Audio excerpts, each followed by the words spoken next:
తూర్పుగోదావరి జిల్లా గోకవరం మండలం కొత్తపల్లి గ్రామ శివార్లో ఘోర రోడ్డు ప్రమాదం జరిగింది. మల్లిసాల గ్రామానికి చెందిన నలుగురు కారులో గోకవరం వెళ్లి తిరిగి వస్తూ ట్రాన్స్ఫార్మర్ని ఢీకొట్టడంతో ముగ్గురు ఘటనా స్థలంలోనే మృతి చెందారు. మరొకరికి తీవ్ర గాయాలయ్యాయి. కొండిపూడి వివేక్, పద్మ, లక్కీగా మృతి చెందిన వారిని గుర్తించారు. తీవ్ర గాయాలతో ఆసుపత్రిలో చికిత్స పొందుతున్నాడు బాధితుడు నాని.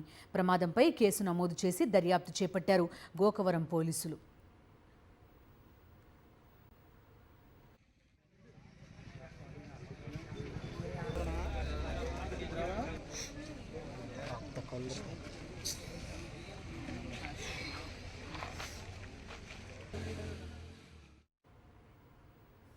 తూర్పుగోదావరి జిల్లా గోకవరం మండలం కొత్తపల్లి గ్రామ శివార్లో ఘోర రోడ్డు ప్రమాదం జరిగింది. మల్లిసాల గ్రామానికి చెందిన నలుగురు కారులో గోకవరం వెళ్లి తిరిగి వస్తూ ట్రాన్స్ఫార్మర్ని ఢీకొట్టడంతో ముగ్గురు ఘటనా స్థలంలోనే మృతి చెందారు. మరొకరికి తీవ్ర గాయాలయ్యాయి. కొండిపూడి వివేక్, పద్మ, లక్కీగా మృతి చెందిన వారిని గుర్తించారు. తీవ్ర గాయాలతో ఆసుపత్రిలో చికిత్స పొందుతున్నాడు బాధితుడు నాని. ప్రమాదంపై కేసు నమోదు చేసి దర్యాప్తు చేపట్టారు గోకవరం పోలీసులు.